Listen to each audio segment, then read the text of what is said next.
Ladies and gentlemen, we'd like to begin. Hosted by the Ministry of the Environment, co-hosted by the Institute for Global Environmental Studies, IGES.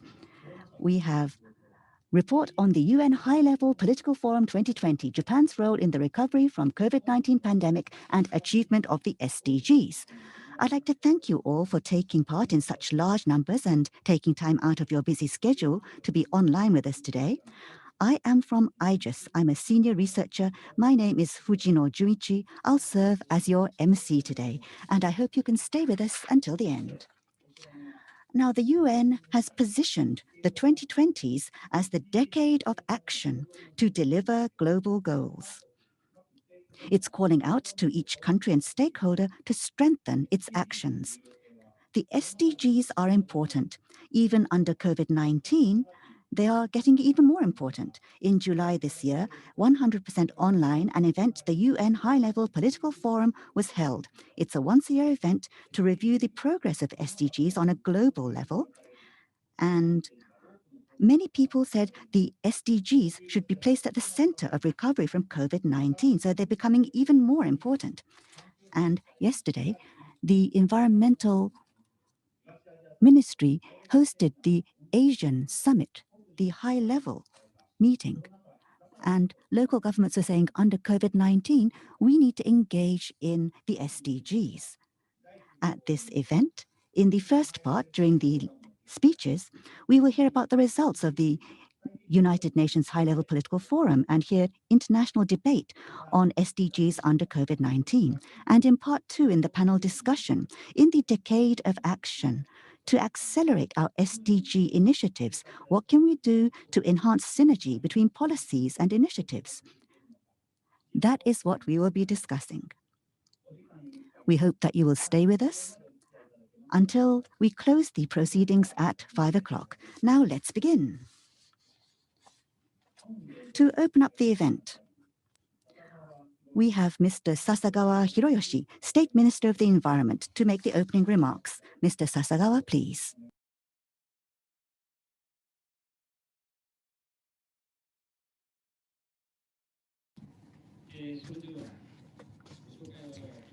Thank you very much for your kind introduction.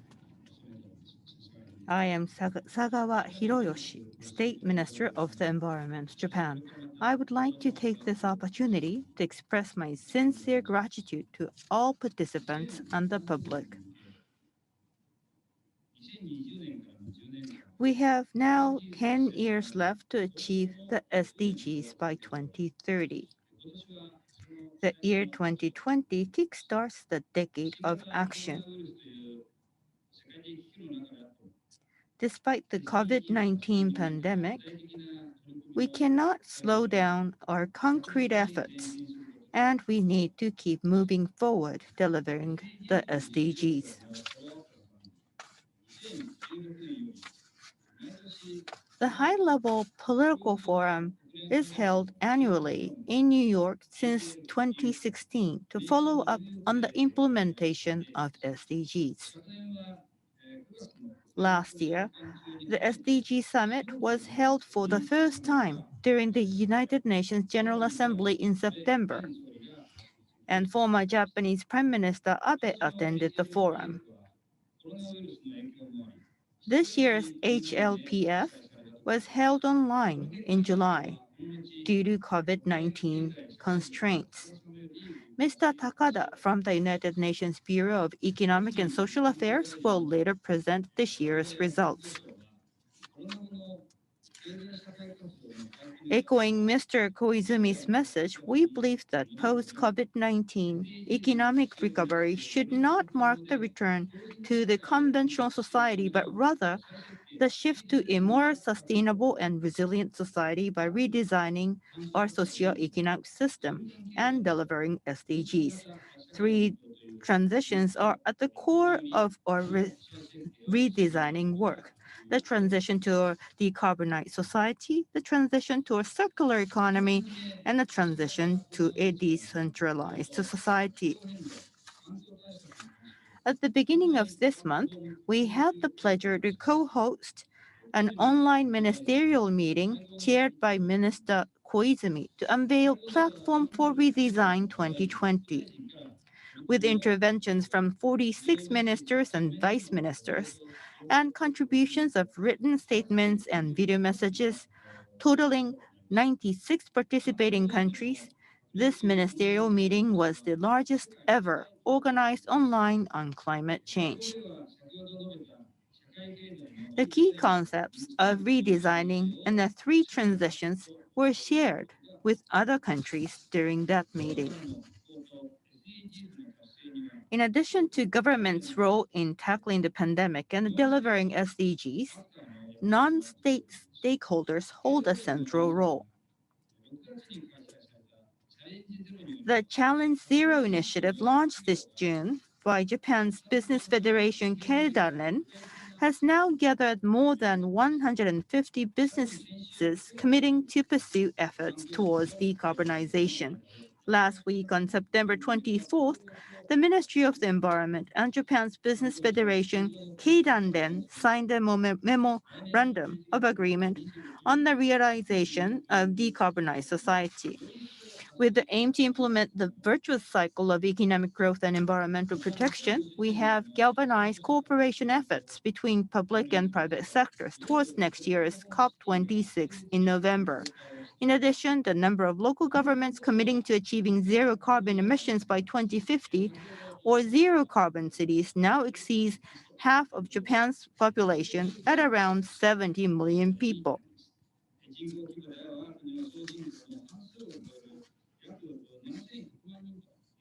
Or 71 million people. Another factor to strengthen action towards achieving SDGs is to understand the positive feedback loop between various issues and to increase synergies between policies and initiatives. As an example, the climate action and disaster risk reduction nexus. Let me refer to the small wellness town of Mutsuzawa in Chiba Prefecture. Despite power outages caused by the typhoon Faxai in the Kanto region last year, the town of Mutsuzawa was able to autonomously supply its own electricity. We aim to strengthen disaster resilience along with the decarbonization efforts as part of our climate adaptation plan. As such, we need to harness synergies between goals in our pursuit to deliver SDGs. Today's event has given participants the opportunity to exchange views on the ways every stakeholder can contribute and enhance synergies to recover better from the coronavirus pandemic. And we seek an active participation and engagement by the participants. And finally, I would also like to take this opportunity to express my heartfelt appreciation to the co-host of this event, Aegis. Thank you very much for your close attention. Mr. Sasagawa, thank you very much. Next, from the United Nations Department of Economic and Social Affairs, and from the UN Framework Convention on Climate Change, UNFCCC, we have a couple of video messages for you. The first is from Ms. Maria Francesca Spatolisano, Assistant Secretary General for Policy Coordination and Interagency Affairs. Could you play the video for us, please?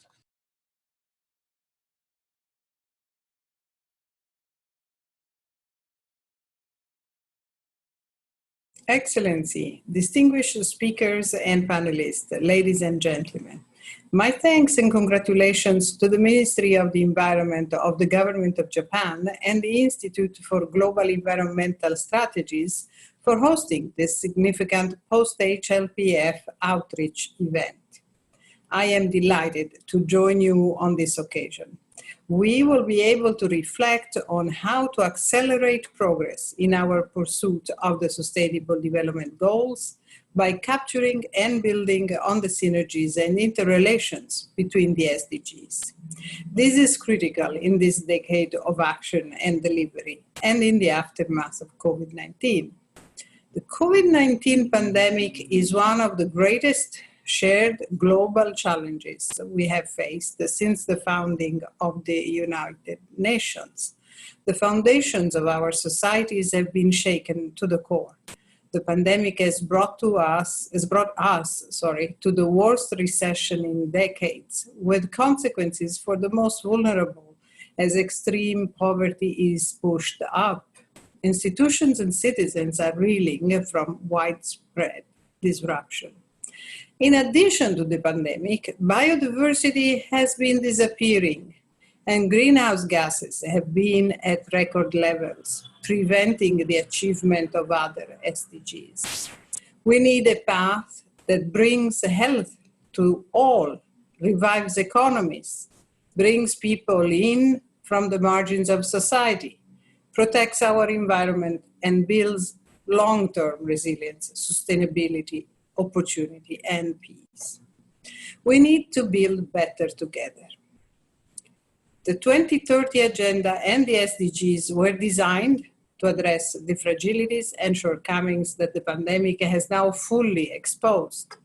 They demand a swift transformation to inclusive, just, resilient, low-carbon economies that deliver growth, more and better jobs, and a cleaner environment and eradicate poverty.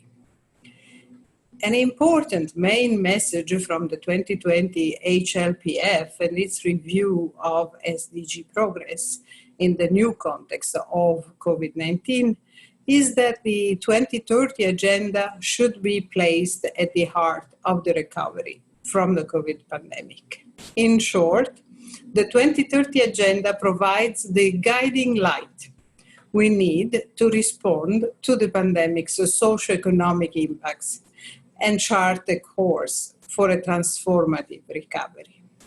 Effective implementation of the SDGs will reduce the risk of future pandemics and mitigate the worst effects of climate change.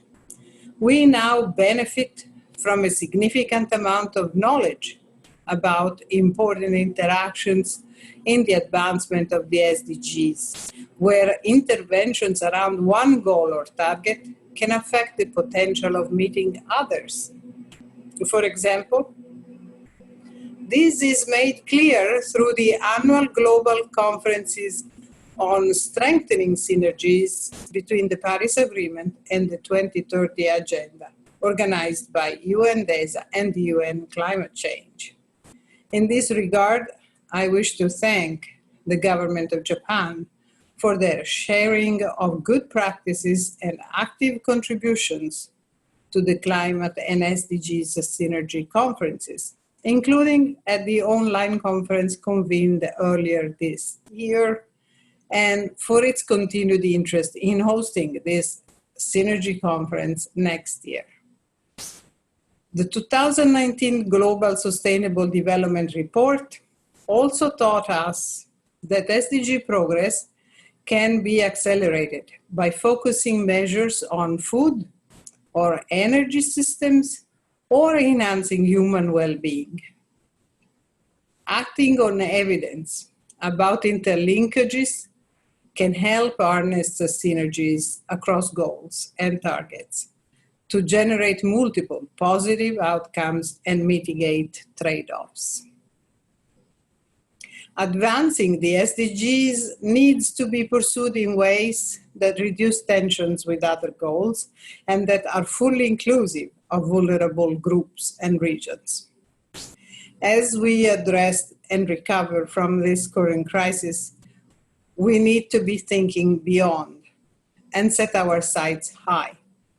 Through the SDGs, let us move forward together to a world of dignity and opportunity for all on a healthy planet.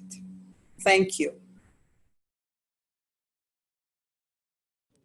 Thank you very much for your words. The floor then goes to Deputy Executive Secretary of UNFCCC, Obai Sarmad.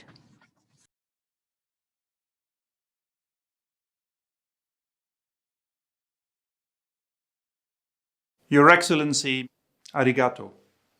Thank you very much for those very insightful opening remarks.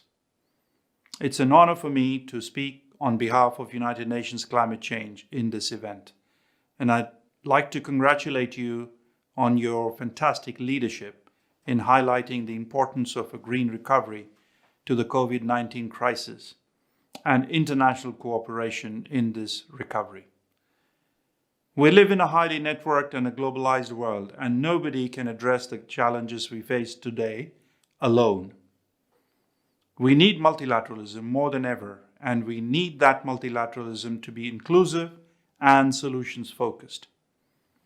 Your platform for the Redesign 2020 has been highly effective and highly acknowledged in raising this issue to the highest levels of government, and we are proud to have cooperated with you in supporting you in this endeavor. This is the decade of action to implement the 2030 Development Agenda and its 17 Sustainable Development Goals. In the beginning of the year, the United Nations called on all countries and stakeholders to take accelerated action towards achieving this. Since then, unfortunately, the COVID-19 pandemic has had a devastating impact on social cohesion and human health, and has unfortunately claimed more than 900,000 lives as we speak. The economic consequences are also only starting to be felt and could reverberate for decades to come. As a global community, we face choices in the coming months that will define the century. We can build back, returning to the same unsustainable path we were on before, and face even greater crises in the coming years. We can build sideways with a singular determination on specific national priorities, sow the seeds of new crises, or we can build forward with a collective focus on global well-being. This last option is the only responsible and sustainable approach, and the SDGs are the roadmap for this integrated approach. We should be guided by the 5 Ps of the 2030 Agenda. In order to do so, we must maintain and enhance global peace, work in partnership with all stakeholders, protect planetary health and achieve our development objectives within the planetary boundaries and in balance with nature. The 3 Rio Conventions are committed to enhancing their cooperation to support this.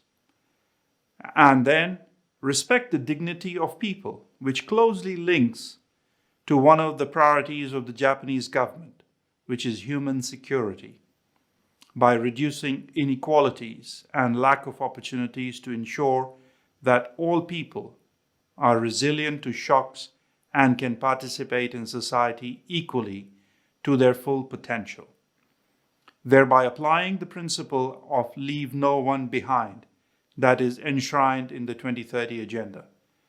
Pursue prosperity in a reasonable and responsible manner, reducing or preferably eliminating the existing inequalities that we face in many parts of the world. What we are willing, our capacity for positive change is infinite.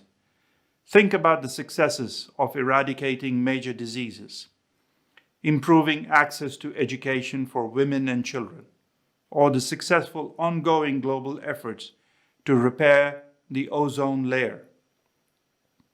Given this record, we must be willing to accept the possibility that, despite the magnitude of humanity's current challenges, we stand at the cusp of a transformational moment in human history, a moment that future generations will identify as pivotal, a moment that moved us away from unsustainable exploitation of Earth's resources towards a more sustainable, equitable, and climate-friendly future.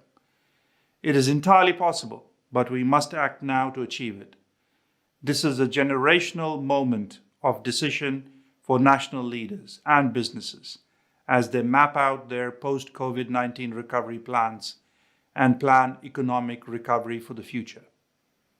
We must build forward. This means enacting policies that promote green growth, protect biodiversity, embrace renewable energy, and more. it also means deep transformation that must take place in all facets of life and how we live it, including in transportation, construction, production, supply chains, our relationship with natural world, and much more.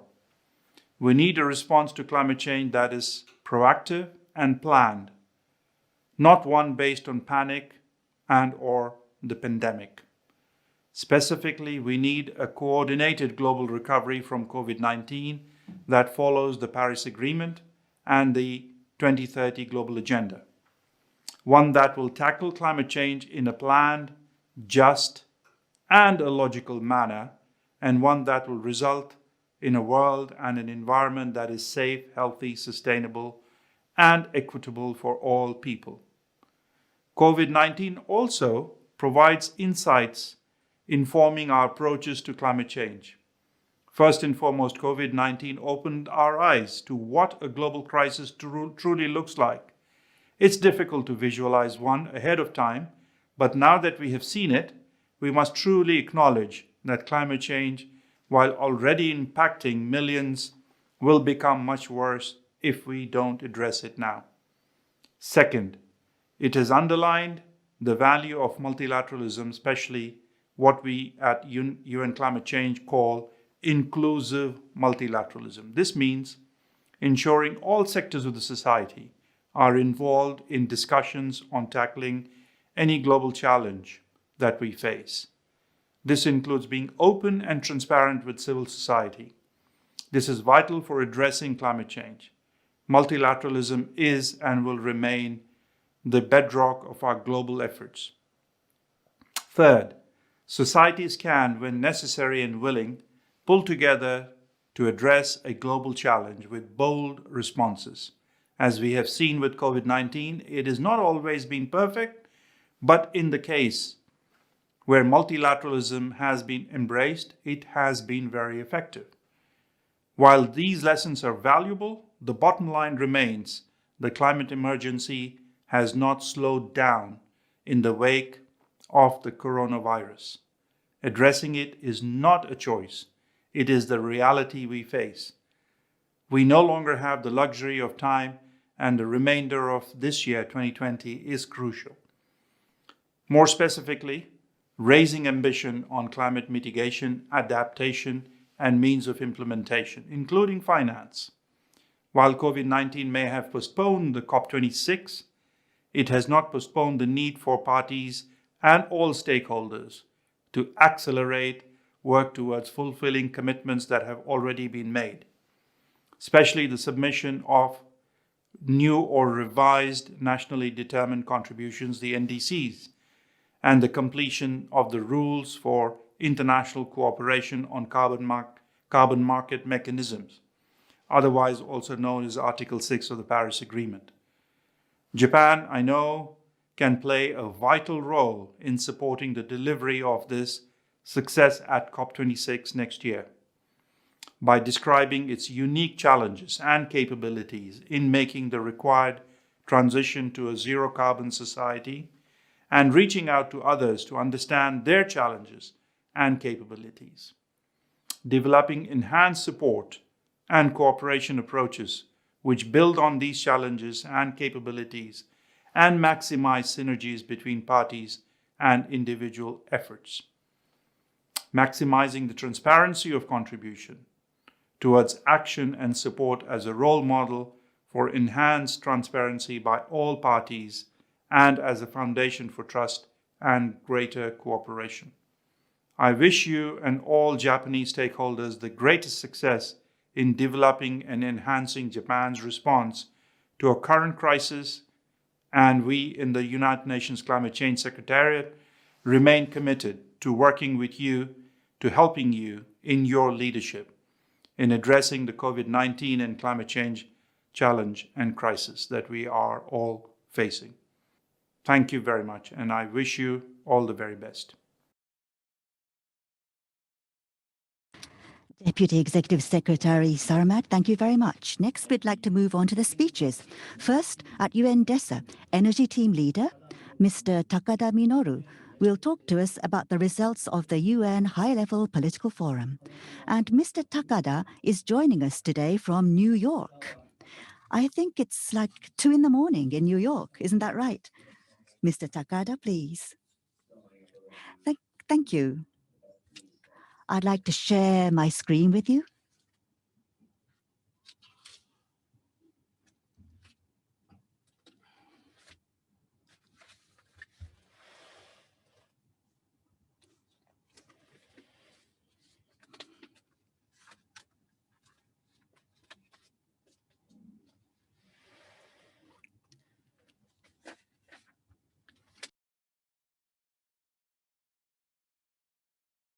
I hope you can all see. Yes, please start. Thank you. Today, thank you for inviting UNDESA. And from me, I'd like to talk about the HLPF, the results of this year's meeting, and give you my view of the future outlook. As you know, in 2015, 17 Sustainable Development Goals were developed. And these 17, they're very broad, both vertically and horizontally. And it covers almost all important themes. They're very broad as a development agenda. And we didn't just come up with these SDGs. Every year, we review them as we try to move forward. And we believe that this is very important. Therefore, each government gets together once a year. And as a place to do that, we have the HLPF. And this HLPF, in principle, there are two broad frameworks. One is globally, we look at the progress. And mainly, there are several SDGs that we choose, and we focus on them to see what's going on now. What about the issues? What should we do in the future? We try to bring together the wisdom of people across the world and discuss. And the other is we look at the progress of each country. We call these voluntary national reviews, VNRs. Each country's government, within its own jurisdiction, thinks about what it can do. And it summarizes the progress and bring it to the HLPF. And in front of everyone, they give a presentation. This is done every year, which means that countries can exchange opinions and discuss together as we all decide how to move forward. So this is a very important tool. And the HLPF is held once every year in July in New York, and once every 4 years. This is not a cabinet minister level, it's more like a country leader level. And many stakeholders take part. In the past, we've had 1,000, 2,000, as many as 3,000 people attending in the past. In 2015, the agenda was created, and up until now, this year is 2020, it's the 5th such meeting, and HLPF moves in cycles of 4 years. From 2016 to 2019 was the first cycle, the first 4-year cycle, and from 2017, 2018, 2019, we separated out the SDGs and looked at them. And every year, between 30 to 40, maybe as many as nearly 50 voluntary national reviews are announced. And what's the situation? What should we do in the future? We have cabinet ministers make commitments. That's what we're doing every year. And there's an SDG summit held last year for the first time, and there, in a broad sense of the word, the global situation, we do stock taking for 4 years.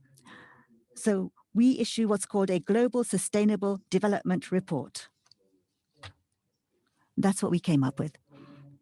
And based on this report, at the summit meeting, we have the country leaders make declarations in the next 4 years. What do they plan to do? And the first 4-year cycle, based on this, we have this year. And this year, of course, we're going to think about the next cycle. And this is 2020. So we still have 10 years left. In the next 10 years, in the next decade, at the UN, we have called this the SDGs decade, or the decade of action. But here, COVID-19 broke out and has hit the world. Therefore, the focus this year was SDGs, what do we do in the next 10 years? We thought about that in depth, but together with that, how do we contain COVID and recover from COVID? What are the countermeasures? And what do we do about the SDGs as well? That's what we focused on. And we discussed at the HLPF. And this year, there were 47 countries that gave us their voluntary national reviews. We've continued doing that. And the focus was on COVID-19, a lot of them. And as the document, first of all, we had a summary by the chairman. And the chairman's summary was, this was not created through negotiation. The chairperson, with the help of the secretariat, summarized the proceedings and came up with the report and handed it out. And the other is, every year there are declarations by cabinet members. And I regret to say that this year, because of the special situation, because of COVID-19, everything was done remotely. So summarizing the cabinet ministers' declarations took a lot of time, and we're still waiting for the results. Maybe we need couple more weeks, maybe a couple more months, and then maybe things will settle down. And at the HLPF, we talked mainly about 3 things. The first, the SDGs are moving forward, but there is COVID-19, but overall, there are places where it's moving forward smoothly and others where it's not. The impact of COVID-19. There are countries that are doing it, there are countries that are not able to do it, or there are goals that are moving forward smoothly, others that are not. And this was a matter of grave concern. And the second was recovery from COVID-19 and promoting SDGs. Both. We need to strengthen the mutual complementary nature. We need to work together and integrate. That's very important. And regarding COVID-19, there are tens of hundreds of trillions. Budgets on that kind of scale. And the SDGs need to be positioned at the center and moved forward properly. Otherwise, we may recover from COVID-19, but what about the SDGs and climate change countermeasures? We may end up doing nothing. Therefore, we need to follow up properly. And as you've been hearing repeatedly, lastly, the importance of cooperation between multiple number of nations. If this is a global level issue, we need global level countermeasures. So we need to see this as something important. And we need to make it better. At the UN, we need to try to do that as well. That was what was discussed. So these 3 are mainly the focus of the discussions, I think. And targeting the future. The first is ambition. We need to raise our ambitions. By country, of course, there are SDGs that are adopted and promoted in each country, but we need to take it to the lower levels. People in general need to understand and take action. That's very important. In that respect, the local governments, companies, organizations, NGOs, and financial institutions, they each need to come up with their action plans and move forward. For example, at IGES, I think you're doing very well. So holding voluntary local reviews, these are very effective. So let's hope you move forward with those and continue to do that. The second is synergies. So not just in one area, but in several areas and fields. In a broad sense of the word, facing the same direction and working together, that will improve synergies and accelerate and move our activities forward. This is very important. So this part, we need to place emphasis on this as well. It's not just the contents, but the process as well. People tend to have vertical silos. It's the same at international organizations. So we need to break down those silos, those walls, and try to think more about cooperation. And number 3, partnerships. So this is between NGOs, the government, academia, women, young people, businesses, governments. We all need to work together. And in a broad sense of the world, these kinds of partnerships are important. For example, renewable energy, RE100. This is becoming mainstream, and such partnerships are being born. And we'd like you to take part to move forward. And lastly, global cooperation. So we need to strengthen global cooperation so that we can eradicate COVID-19 and recover. In 2020 and in 2021, globally, in any country, we want to see COVID-19 eradicated. We think that is our mission. And I talked about this earlier on, climate and SDGs Synergy Conference. DESA and UNFCCC are doing this together. And as I said, this is synergy. How do we deepen synergy? That's what we discuss. The Japanese government, the Ministry of the Environment, IGES, we've received a lot of support from you, and we hope that we will continue this on a once-a-year basis. So going forward, it's now 2020, and we're entering the next 4-year cycle. Next year, this is what we'll focus on.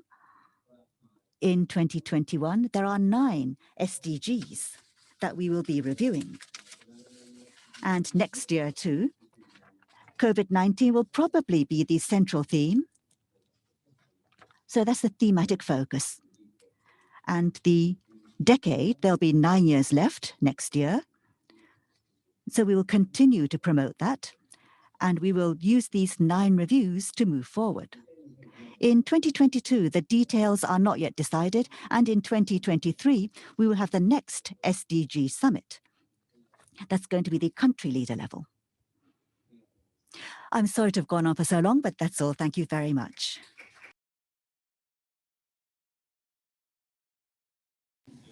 Thank you very much, Mr. Takada, for your participation from New York.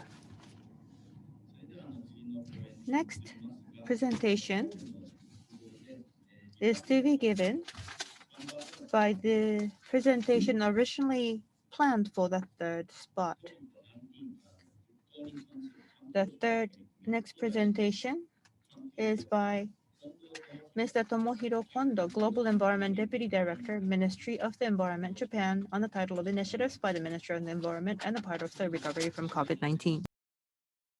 Thank you for your introduction. I'm from the Ministry of the Environment. My name is Kondo. Thank you for adjusting your schedule for me. I'd like to talk about the part of the report about the HLPF, about recovery from COVID-19 and what the Ministry of the Environment is doing in Japan. As we heard from Mr. Takada, currently, to achieve the SDGs, one of the big obstacles is COVID-19. We need to overcome COVID-19 and tackle a similar global issue, climate change. Currently at the Ministry of the Environment, what are we doing? I'd like to introduce to you. I have about 10 slides. And for all of you who are watching from the beginning, there's overlap with what the State Minister, Mr. Sasagawa, was saying. So I'd like to confirm that this is what we are doing. So first, the online platform. That's what I'd like to introduce. So there's recovery from COVID-19, and there's also climate change, a similar global level issue.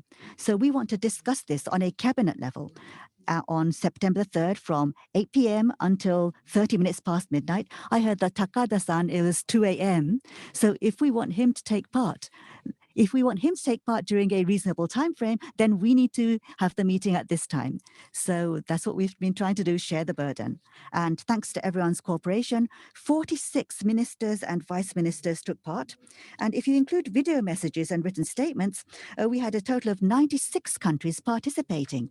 So this shows how important solidarity is between international players and maintaining momentum for climate action.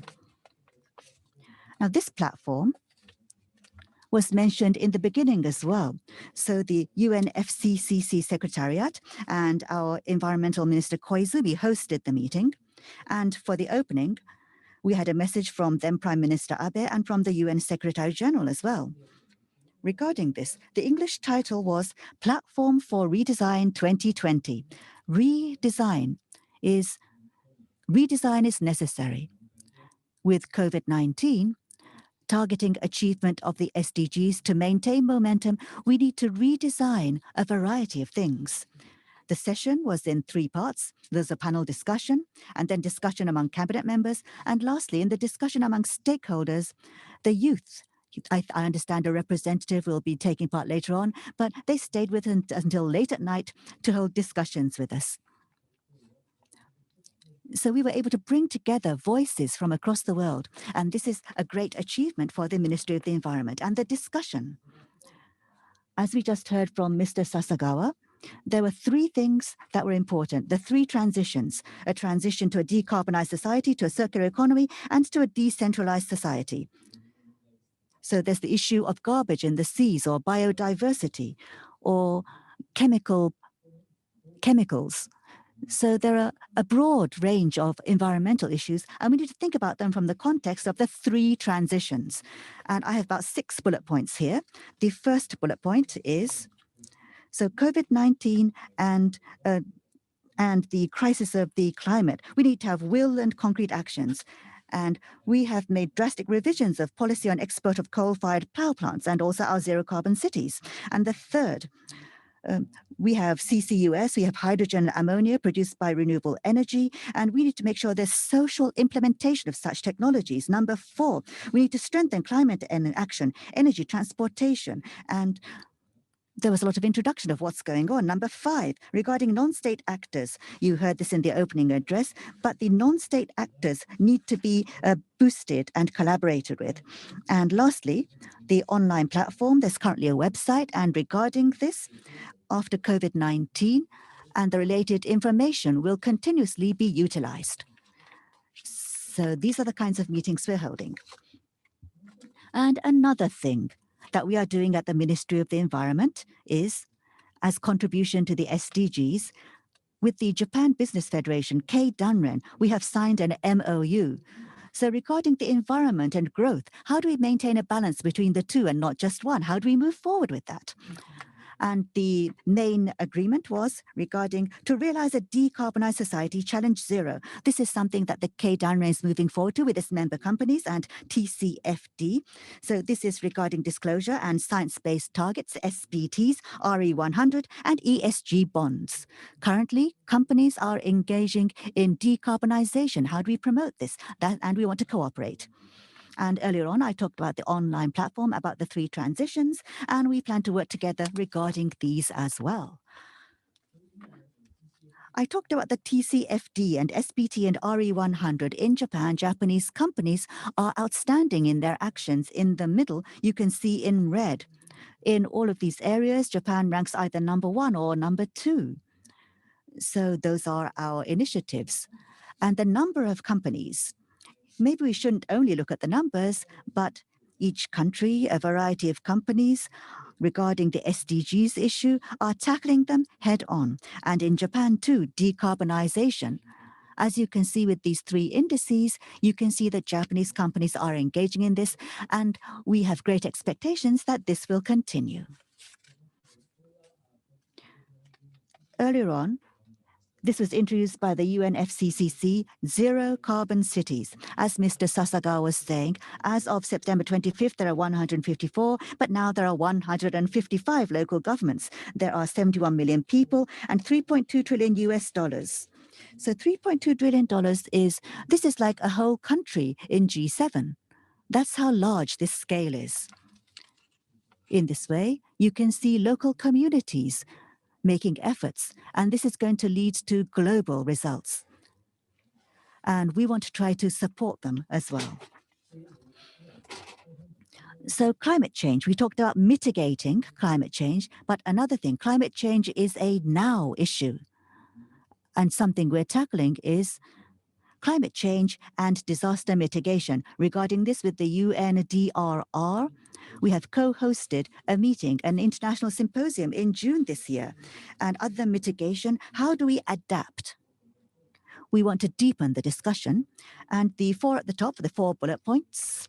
The fourth talks about how the symposium included discussions about synergy between climate action and disaster reduction, and including control of land use. How do we ensure adaptation to climate change? We're trying to think about adaptive recovery. So we have had the United Nations Office for Disaster Reduction and also UNUIAS and UNFCCC take part. So we're seeing a lot of disasters increasing. And regarding the relationship with climate change, we want to continue to discuss this. And this is in Chiba Prefecture, a case. And at the roadside rest area, Michino Eki in Mutsuzawa town, because of the 15th typhoon of the season, there were wide-scale power outages in the Kanto region. However, this rest area was able to use its cogeneration using local gas to provide power to the adjacent residential areas. This is an introduction of such a case. So this is thanks to distributed energy systems. This will mitigate GHG emissions, and it also helps to provide energy supply in disasters. So the environment and the local region, we want to try to strengthen cooperation between the two. This is my final slide. I'm sure that you know a lot about these. These are the SDGs. And today I talked about what the Ministry of the Environment is doing. This is only part of what we are doing. And we also have liaison meetings between the related divisions. And we plan to continue the cooperation so that with the local governments and also with IGES and with corporations, we want to deepen our cooperation with you. And we look forward to your continued guidance. Thank you very much for listening.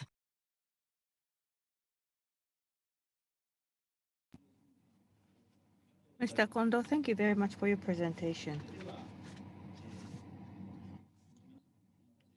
And thank you very much for your patience. Next presentation is titled Building Back Better from COVID-19 Crisis and the Climate Crisis, a message from the United Nations Secretary General by Ms. Nemoto Kaoru, Director of United Nations Information Center. Ms. Nemoto, please. Thank you very much for your invitation to this wonderful event. And I would like to do my very best to show you what is in the mind of the Secretary General of the United Nations in terms of the recovery from COVID-19 and the actions against climate change. United Nations General Assembly is now going on virtually for the first time ever. And today is also the day to hold a summit on CBD, to which Minister Koizumi is also attending. And it is a great source of honor that you have extended me such a wonderful invitation today. Secretary General often says that the planet is on fire. We, of course, have to deal with the new coronavirus, but we also have to pay close attention to the climate change, which will be having graver impact on this planet going forward. And we are at the very last window during which we can take the action to stop and reverse the climatic change. That is why we need to take bold as well as aspirational actions. Earlier this year, we saw the emergence of the new coronavirus or COVID-19. And suppose that SDGs have seen a broader or wider progress in this. If we lived in a society where the gaps were narrower and the health system more robust, we could have been living in a better world. And the concern is that many of the progresses we have made so far have been reversed due to the COVID-19. UNDP releases human development indexes in terms of health, income, and development. And they have been tracking the indexes, and we have always been in a positive field, whereas we now are expecting to land this year with a huge negative.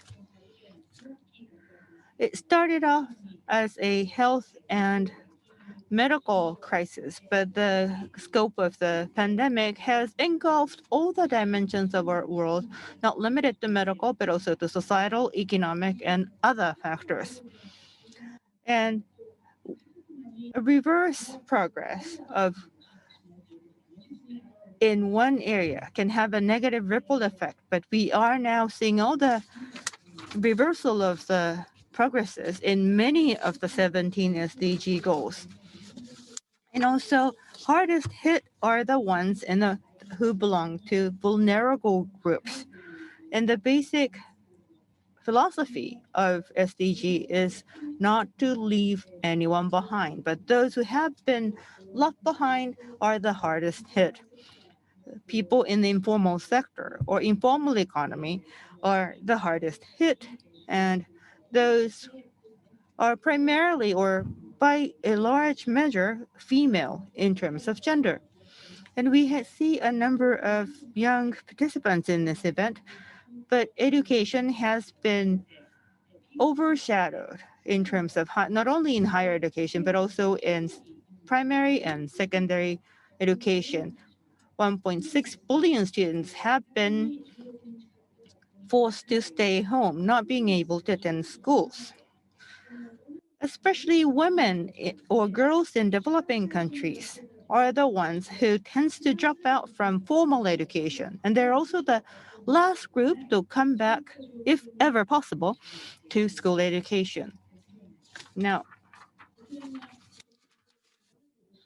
United Nations is celebrating its 75th anniversary. And it's not really a celebration of the anniversary, but this is also the year to listen to the people's voices in terms of their hopes and frustrations or opinions. And we are having a global conversation event to facilitate dialogue and to carry out surveys. And we have so far collected opinions and inputs from over 1 million people. And that is what I would like to share with you this afternoon.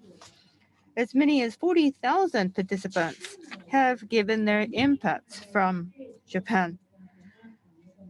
One of the gravest concern is the impacts on basic services such as education, medical services, water, and so on. And youth needs to be the focus in terms of assistance. And secondly, global solidarity and support for those hardest hit. The philosophy of solidarity is something that is most needed. And cooperation and solidarity was also listed as the top agenda among the Japanese respondents. In terms of longer term concerns, outstanding is the issue around the climate change. All the continents, and including Japan, this has been deemed as one of the gravest issues that is facing the world today. Now, Hope's long-term desire includes protection of the environment and also the respect of human rights and access to basic services and the alleviation of the confrontational situations. Opinions gathered by the global conversation needs to be boiled down to an action plan. Now, talking of the climate change, earlier this month, before the opening of the United Nations General Assembly, United in Science report has been released to show with evidence that the planet is on fire. The temperature has increased by 1.5 degrees, and also this year, these 5 years is expected to be the hottest 5 years ever on this planet. And also the 5-year temperature increase and also repeat over the 5-year period going forward. Also, in Arctic temperature has been increased dramatically in Arctic and Antarctic areas. And this is causing melting of the ice, which then feed into the rising sea level that can possibly be engulfing all those houses in low-lying areas. Including Japan, those tropical typhoons intensity and frequency are both on rise, and also natural and forest fires are becoming increasingly serious across the globe. Against this backdrop, Antonio Guterres, the United Nations Secretary General, who has lovely grandchild, says that he feels a very heavy responsibility as a representative of the generation that has so far failed to put a brake on. And that is why he keenly feels the need to engage younger people. And with this in mind, in July this year, for the first time ever, Secretary General launched a youth advisory group so that he can listen to the opinions and inputs of the younger generations. 7 climate activists have been invited to participate, and they have had a number of online meetings so far, providing an opportunity for them to provide their inputs and considerations.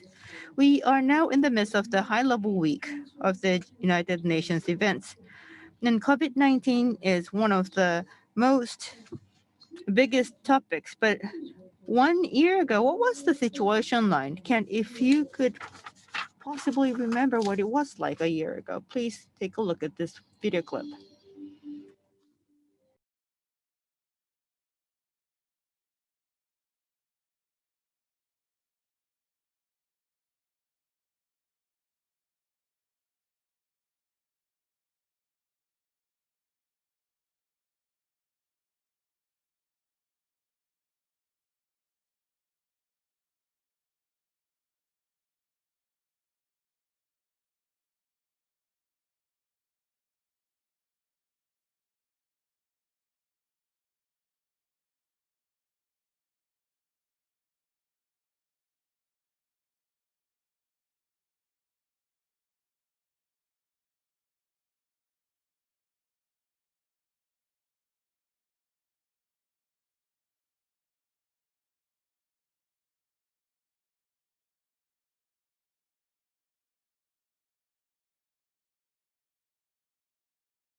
Thank you. Secretary General considers that the recovery from the COVID-19 needs to be the recovery of building back better.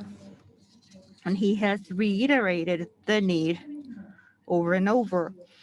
And on September 24th, responding to the Secretary General's demand, high-level meeting has been organized, and Japan Climate Leaders Program Miyake Kaori has attended from Aeon Group Japan to share with the participants the developments around the climate situation in Japan. As you saw in the short video clip, Secretary General considers 6 actions are very important: investment in green employment, and also the stopping of the subsidies to fossil fuels, and also climate risk to be embedded and working together, and also not never leaving people behind. Next slide. For Japan, on September 3rd, Japan hosted an event on the recovery from the COVID-19 and climate change actions, and he also sent a very strong message to that event. And let me share with you his key information. I truly hope that Japan put an end to the subsidies or the loans for the creation of coal thermal power abroad, and to promote the switch to renewable energies thereby dramatically increasing the share of renewable energies in this country. And he also said the similar message to Japan, not only to Japan, but also to China and India. As mentioned, United Nations is now in its 75th year, but I'm not pessimistic. The global conversation dialogue and the input we have gathered demonstrated that 90% of the participants considers that international cooperation is a critical factor. And this is my last slide. COVID-19 and climate change have revealed the vulnerability of this world. Secretary General considers that the friction between China and the United States can be bridged by Japan and Europe as the middle powers. And he has a high hope for these two countries and regions. And also voices in the private sector can play a major role as well. So I look forward to working with you towards the shared goal. Thank you.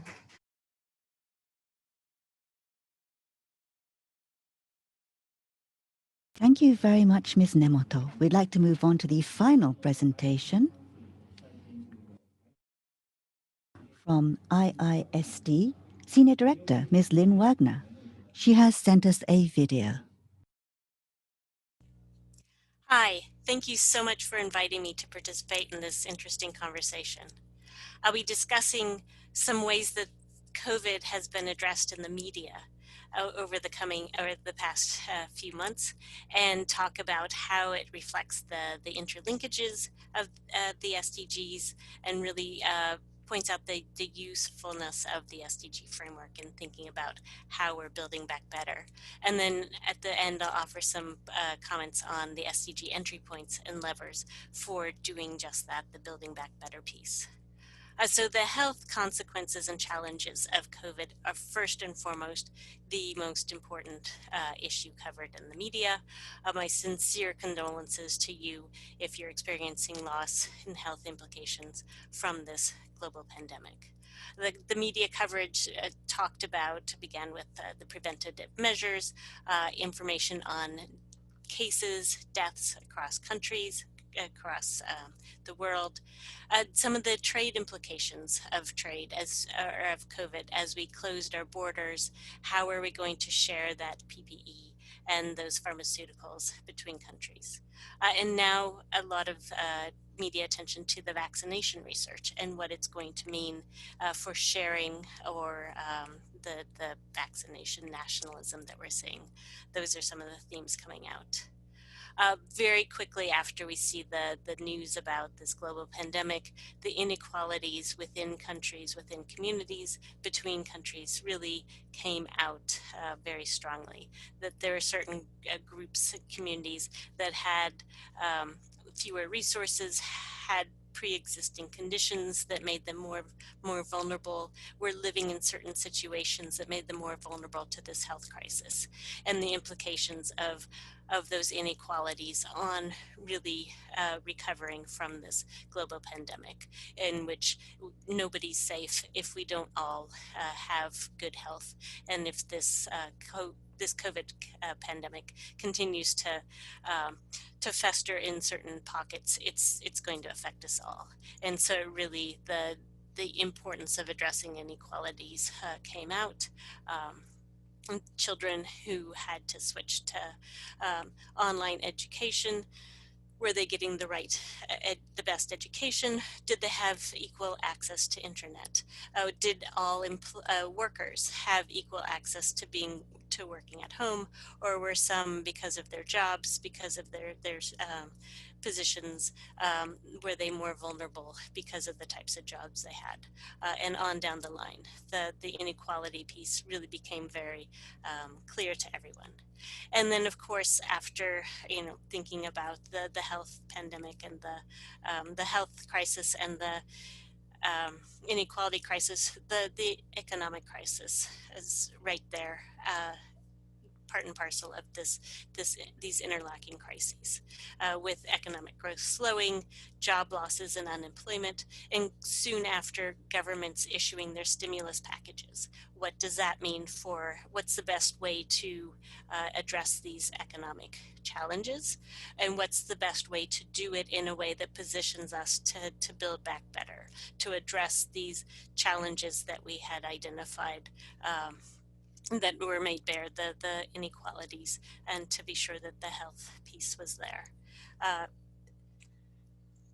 And then we really come full circle. For many in the sustainable development community, 2020 we thought was going to be this biodiversity super year. There was negotiations going on for a new biodiversity framework for how we would cooperate to address biodiversity loss and equitable sharing of resources, and that process has been put off to 2021. Climate change, countries were going to be releasing their nationally determined contributions. That also has been put off to 2021. And at the same time, these crises really have shown the importance of addressing these issues. And it's coming out in the news as well, that the climate emergency cannot be addressed or cannot be ignored. And it's really, the implications are being laid bare as a lot of the western U.S. is on fire. There are hurricanes and floods affecting other communities.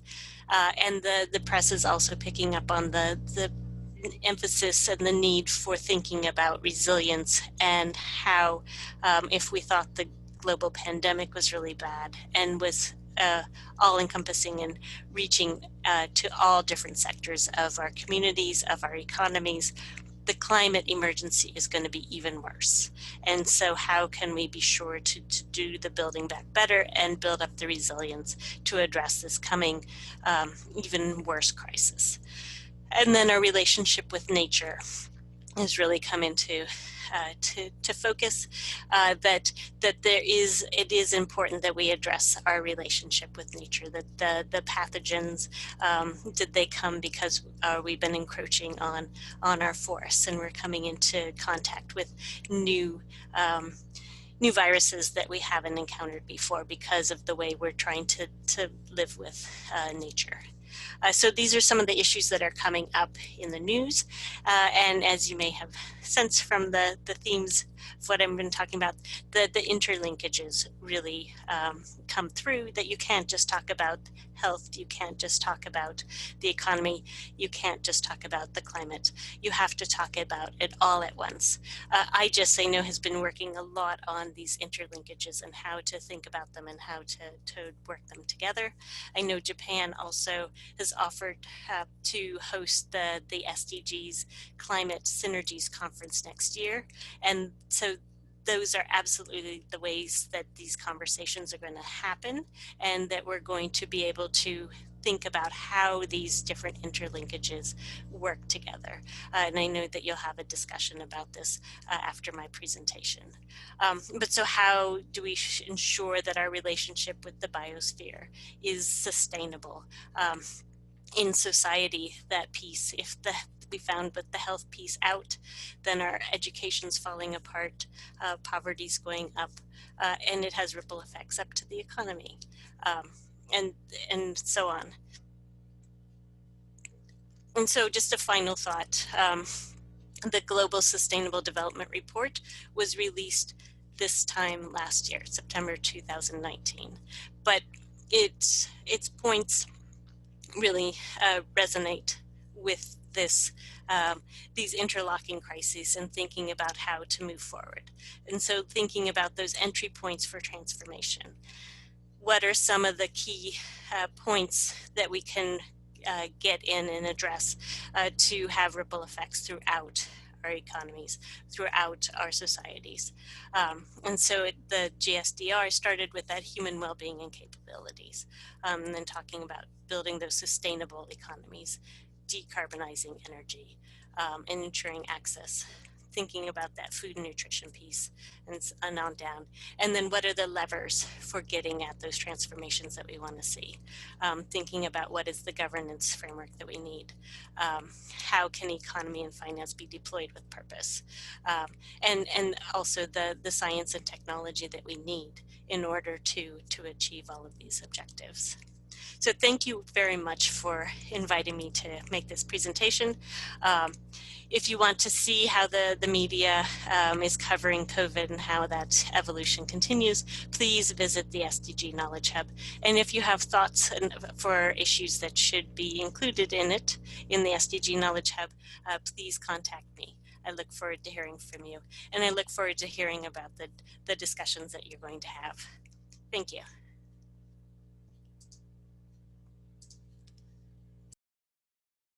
Dr. Lynn Wagner, thank you very much. Next, we would like to move on to part 2, the panel discussion.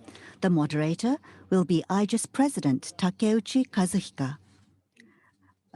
Mr. Takeuchi Kazuhiko, please. Thank you for your kind introduction. In starting the panel discussion, I would like to introduce the panelists. First, from the United Nations University Institute for the Advanced Study of Sustainability, the director, Ms. Yamaguchi Shinobu. Next, from the Japan Business Federation, Managing Director and Director of SDGs Promotion Bureau, Ms. Hasegawa Tomoko. Next, from the Japan Youth Platform for Sustainability, Secretary General, Ms. Kuraishi Haruna. And lastly, joining us online from Karatsu City Section Chief, Mr. Shinya Oda. Thank you very much. At the panel discussion, first, I would like to give a framing presentation, and then after that, from our panelists, under COVID-19, what are the SDGs efforts that they are focusing on? We'd like them to give us a report. So without much ado, I would like to begin my framing presentation.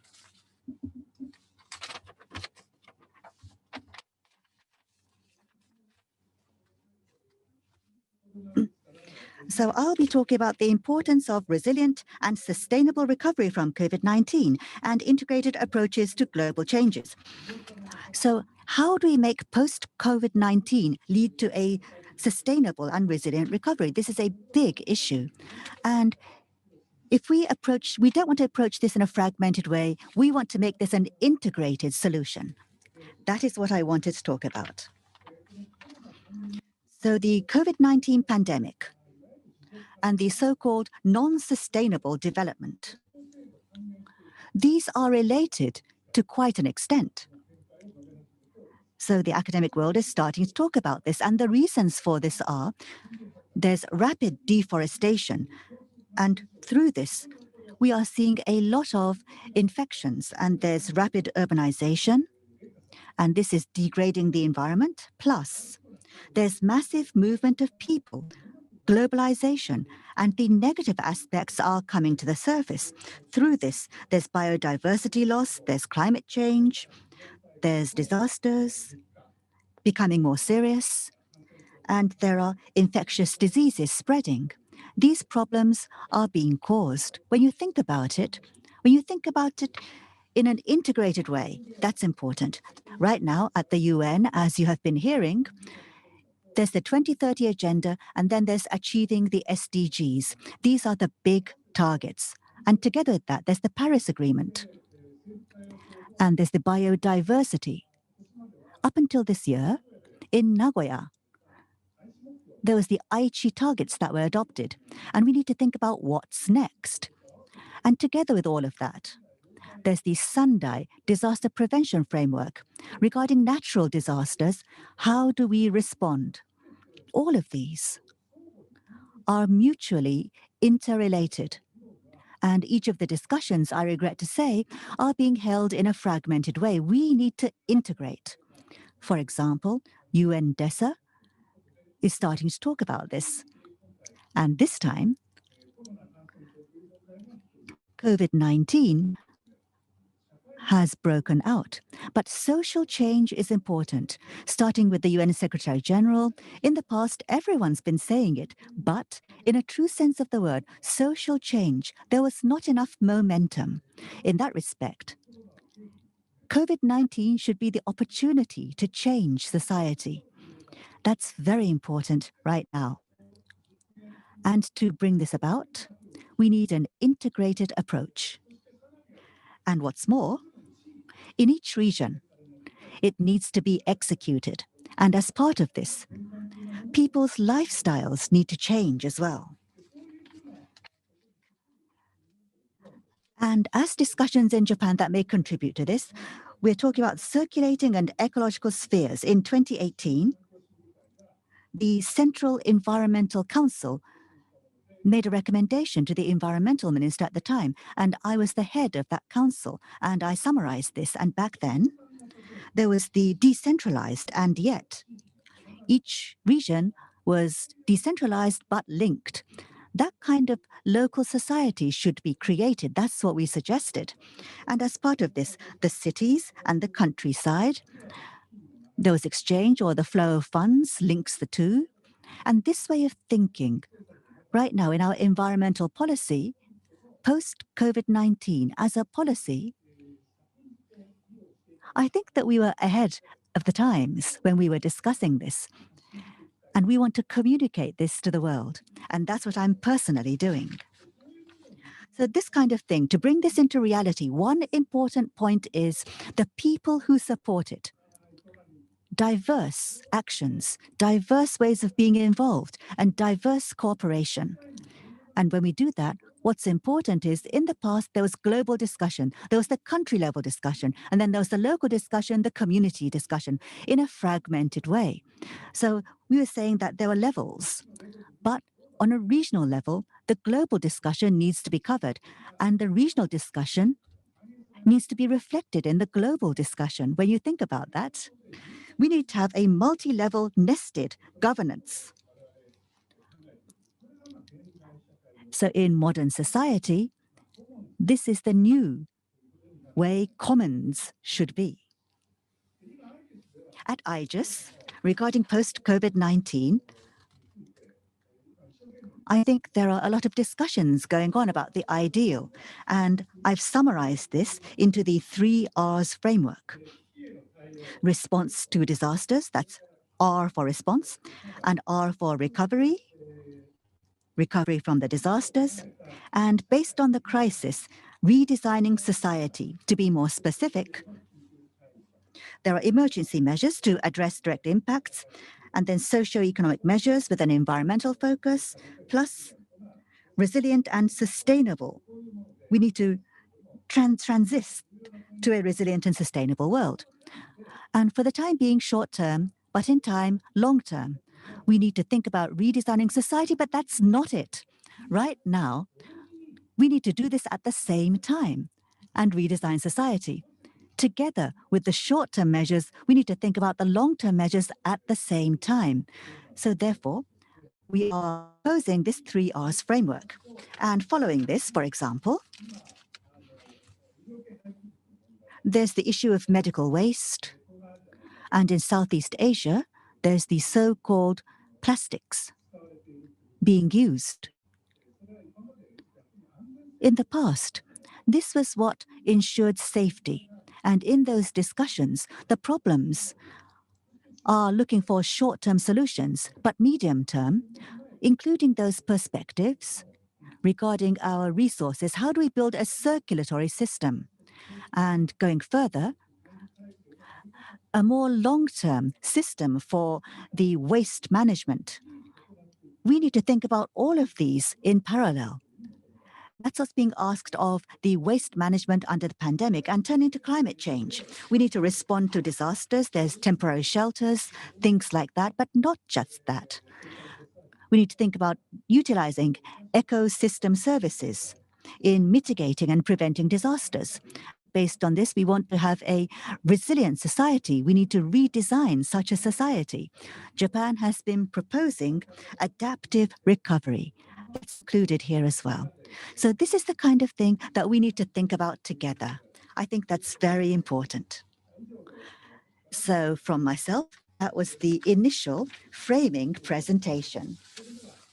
Next, I would like to begin the panel discussion.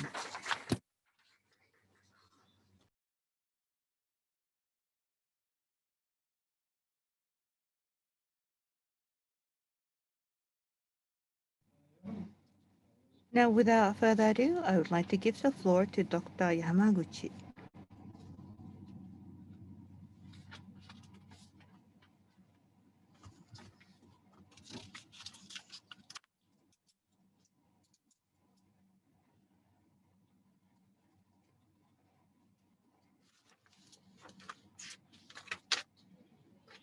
Thank you very much for your kind introduction.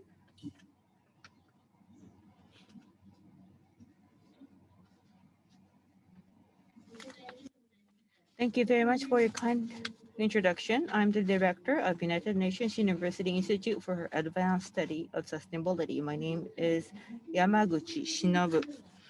Now, UNUIAS, during the period of HLPF 2020, represented 14 organizations within United Nations universities, organizing multiple number of events. I would like to give you a recap of the event we organized, and I would also like to discuss what UNUISS can contribute towards the achievement of all those endeavors. Now, on July 8th, we organized a Higher Education Sustainability Initiative special event along with UNESCO and UNEP. And this special event focused on the pandemic and its impact on higher education. We also explored the synergies or linkages in terms of higher education as well as the recovery needed from the COVID-19. Inclusive as well as fair higher education needs to be achieved, and that is one of the urgent mission. And on the 15th, we have had a roundtable on the 15th of July to discuss the usage of the higher education network. And in June this year, we have had the COVID events were also shared in that event. And on July 9th and 10th, we organized the online meeting to support the United Nations Decade of Actions. Sustainable Development Solutions Network organized together with Rockefeller Foundation and Columbia University. And in this event was also attended by United Nations Secretary General along with Professor Jeffrey Sachs and leaders of over 200 higher education institutions and United Nations from 65 countries. And also shared concerns for impacts suffered by the vulnerable groups, which could possibly cancel out the past progress towards the SDGs over the last decades. And the roles played by universities will become only increasingly important. On behalf of the United Nations universities, I participated in the roundtable on the 9th of July, and I argued that it is important to break out of the silos to create a society that is sustainable, resilient, and inclusive. Environmental policies must be embedded in the long-term framework of economic recovery. Furthermore, pandemic, economy, employment are all linked together, and academia have to be engaged in policy formulations. And in order to achieve great recovery in a period, factors, infections of diseases, economy, empowerment, and environment are interlinked. Academia must demonstrate a solid leadership.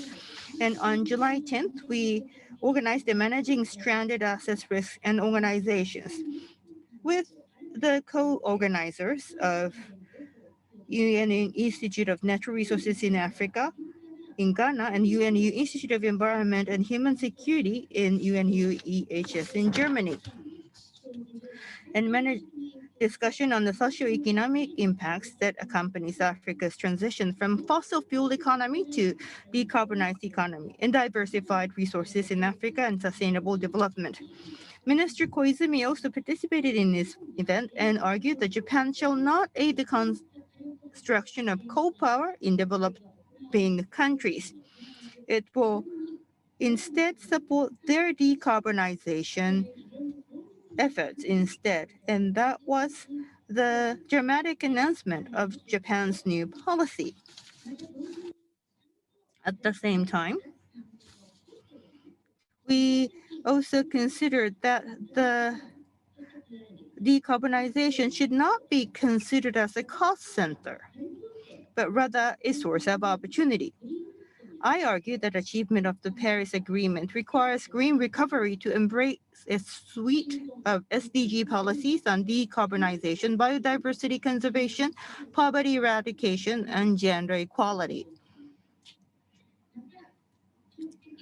Furthermore, in Africa, where population and energy demands are expected to increase, it is imperative, I asserted, to promote investments in renewable energies from a long-term and SDG-based viewpoint, thereby raising the socioeconomic values of such energies.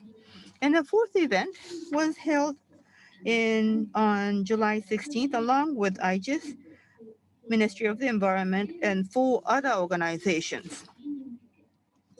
The Satoyama Initiative for Societies in Harmony with Nature, an inclusive approach for communities, landscapes, and seascapes is the name of the event. Discussion on the contributions on Satoyama Initiative and its landscape approach can make towards the recovery from the pandemic was the core of the discussion. And also we studied that the sharing positive impacts of landscape approach and biodiversity conservation and COVID-19 as well. And I also discussed the international partnership of Satoyama Initiative. And through the 10 case studies of more than 200 projects of international partnership of Satoyama Initiative over the last decade was shared with the participants. Shared positive impacts of landscape approach on biodiversity conservation and socioeconomic conditions through IPSI. So based on these events at the high level, what contributions can we hope to make? And let me just go through just briefly. In terms of SDGs, United Nations universities have participated in climate change, COVID, and education recovery, and also disaster preparedness. It is a range of interlinked topics, and these needs to be tackled at the same time. To this end, as I have asserted in all the events, we have to break out of the silos to promote the positive synergies of our effort. This in turn requires social values, and these needs to be made visualized so that we can trigger those positive synergies. And that is why we started working together with the Ministry of Education, working closely with Ministry of Education. UIAS is working on a PDCA mechanism needed to embed SDG impact assessment of government project. And also, we intend to inform the Paris Agreement and CBD framework of monitoring on UNUIS programs and SDG impact assessment outcomes.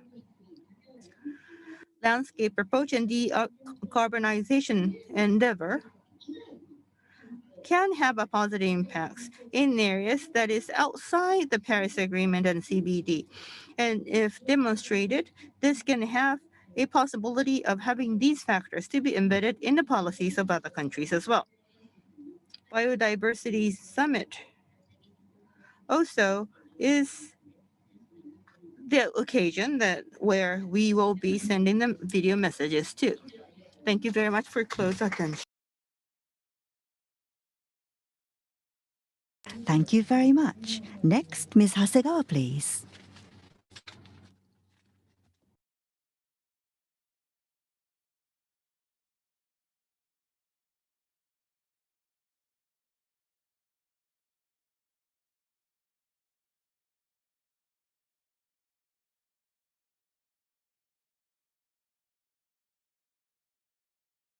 Thank you for your introduction.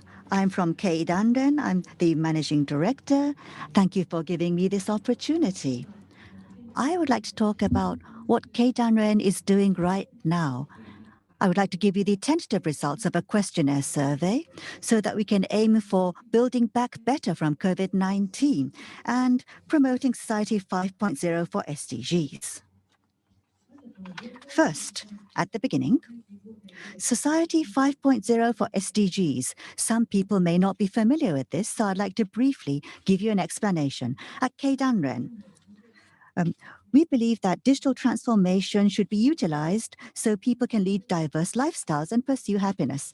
And we have Society 5.0 for SDGs. This is one of the pillars of our activities.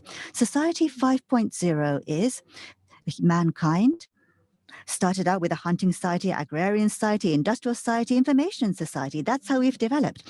And this is Society 5.0, a future creative society. So when society changes, there's always a big technological change, and that leads to industry, culture, and society changing as well.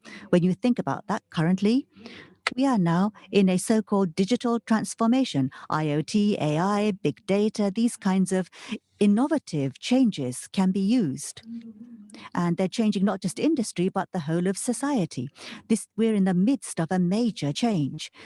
And at Keidanren, regarding Society 5.0, to bring this into reality, together with innovative technologies, we call this imagination and creativity. We think these two are necessary. So people should be able to use their imagination and creativity so that they can maximize digital transformation, so that the global society is facing a variety of social issues and we can resolve them and create new value.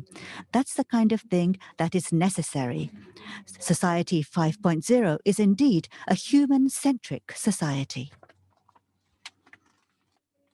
This shows you Society 5.0. Through realizing this, we will be able to achieve SDGs as corporations, maximizing creativity and also imagination. This is a visual representation of this. So there are a variety of innovative technologies and imagination which will help us to achieve the SDGs. Keidanren, we're trying to get this widely accepted, this concept among our people. And the Keidanren, when they join Keidanren, we ask them to follow this. This is the Charter of Corporate Behavior.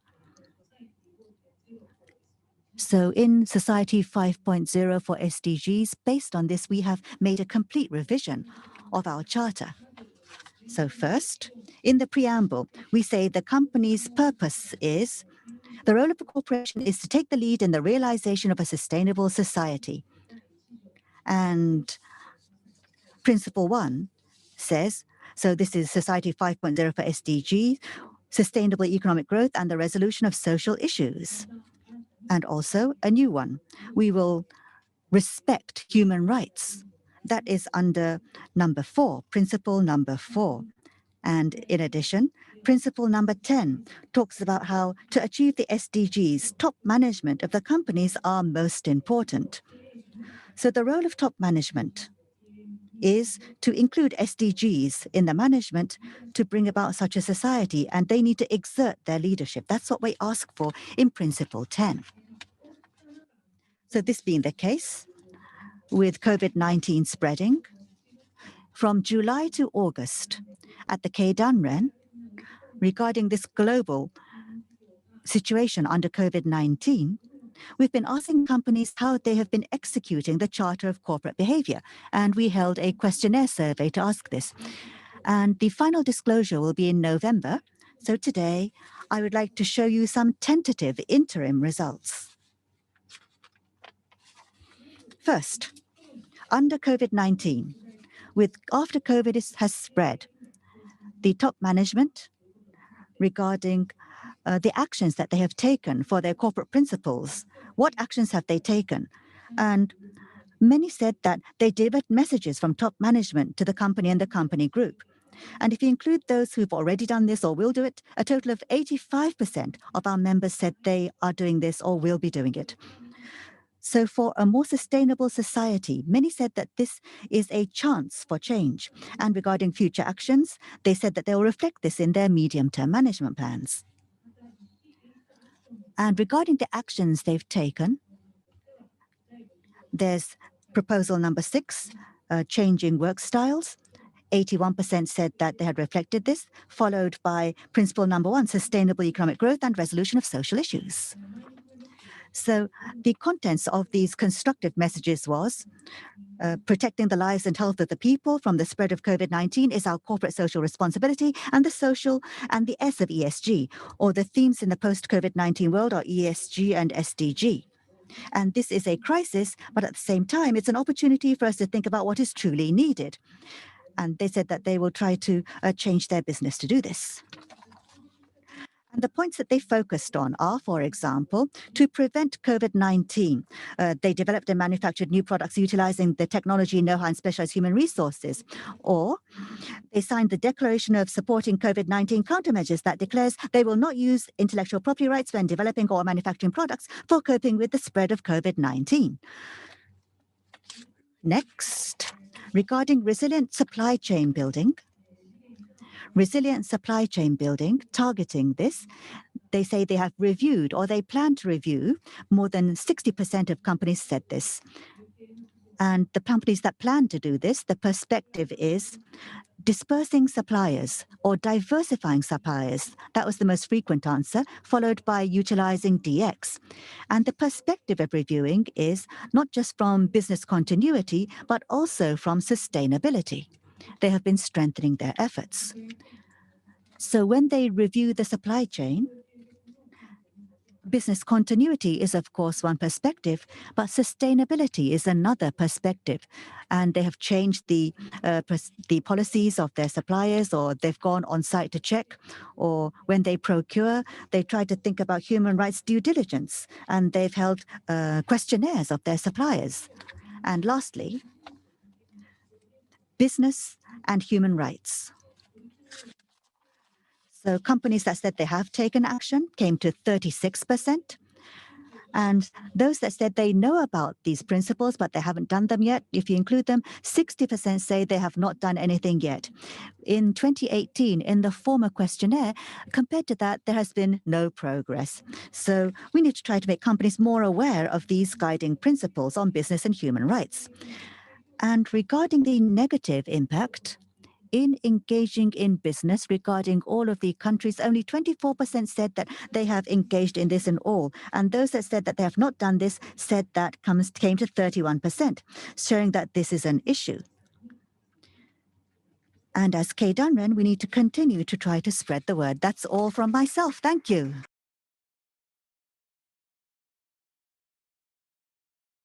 Thank you very much. The floor goes to Ms. Kuraishi.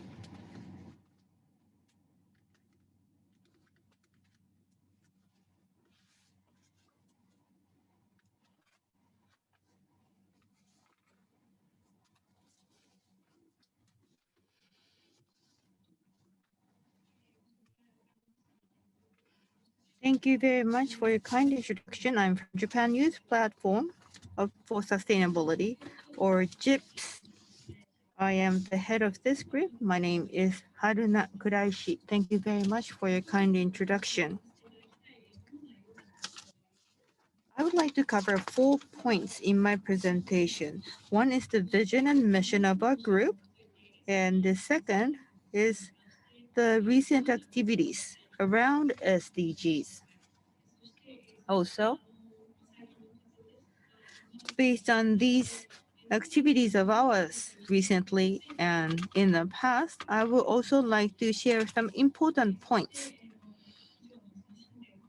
And based on these 3 points, I would like to conclude with the proposal of a possible partnership in the post-COVID-19 world, though the time is limited. Now, these are the vision and mission of JIPS. Put simply, our vision is to reflect the voices and opinions of the youth. To this end, as written under the mission of ours, we try to create a platform that enables open, transparent, and democratic space. And reaching out to Japanese and international governments so that our opinions and outputs can be reflected in their policies. Now, I would like to skip this page because I am running out of time already. So based on these vision and mission, we have 4 areas of activities. First is the attendance to international conferences, and the second is the reach out activities to Japanese governments and international organizations to make policy proposals. And through these 2 areas of activities, we try to gather informations or opinions of the youth. And we also have to create a fora where the voices of the youth can be collected. And also, we try to disseminate our activities or the voices of the youth, reaching out to the young people. And with this end, we have PR and other campaigns and drives. Now, in the international conference arena, JIPS have sent side events on goals 16 and 17. Partnership with the government or the government governance were also explored in these events. Also, we submitted our policy proposals.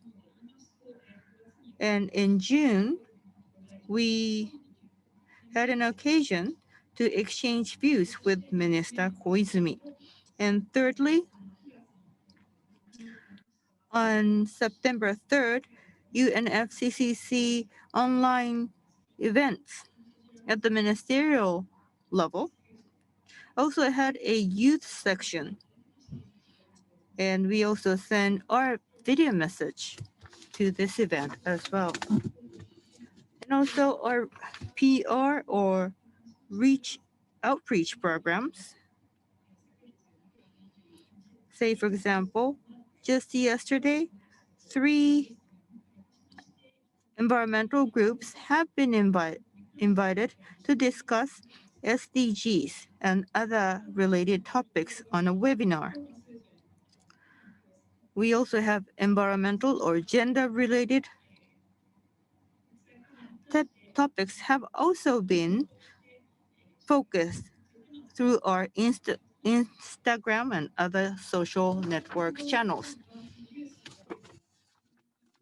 And this kind of activity demands engagement of non-youth participants.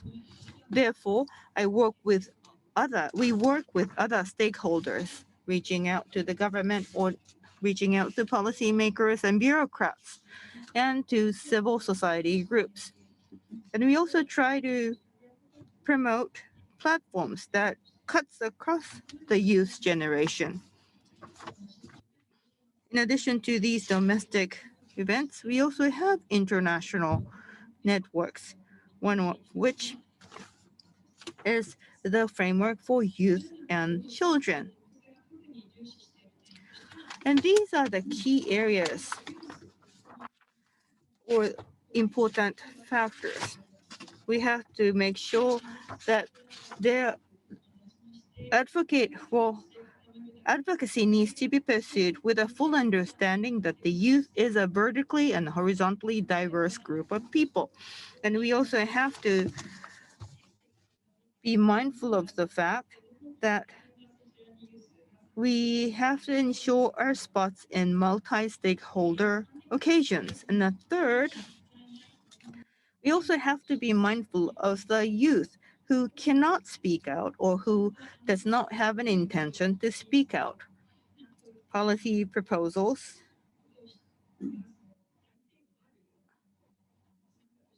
is often engaging students with strong academic background. That can possibly lead to a bias in terms of socioeconomic background. And we have to be mindful of the group of young people who may not necessarily be in a position to deliver their opinions in an open manner. Now,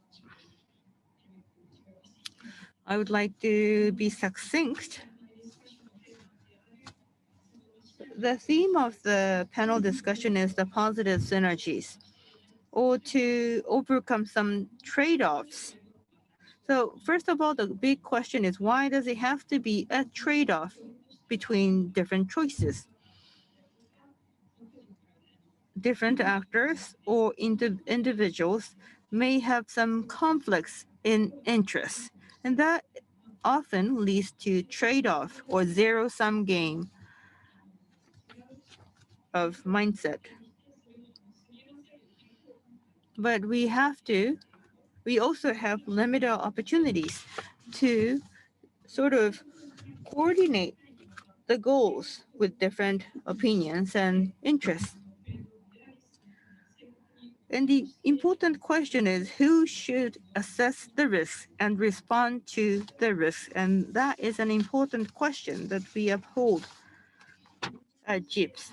And also, who should assess the risk and respond to risks?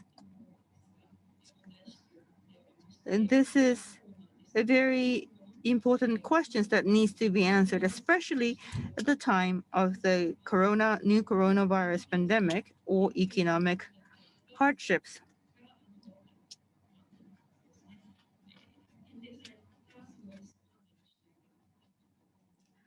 Sometimes the perspectives are limited when the government is trying to make an assessment, but we should broaden the base of actors, including the youth and students. And I would also like to make some final remarks. Japan's future vision, of course, includes the achievement of SDGs, Paris Agreement, and human security are important goals, and these should be the navigator with which Japan should advance. And Japan also should demonstrate its leadership in this field. The concept of human security is often upheld for policies and programs for developing countries. But it is a very useful concept for disaster preparedness or for measures for people belonging to vulnerable groups. Protection of human security needs to be included in policies. So who should be assessing the risks and responding to these risks? This again is a very important question. Thank you very much for your close attention. Thank you. Next, our last panelist, Mr. Oda, please. Please go ahead.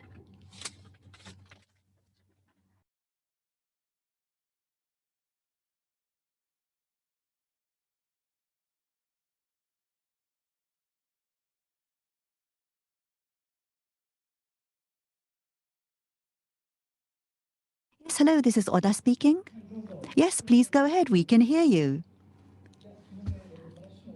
Yes, I'm Oda from Karatsu City.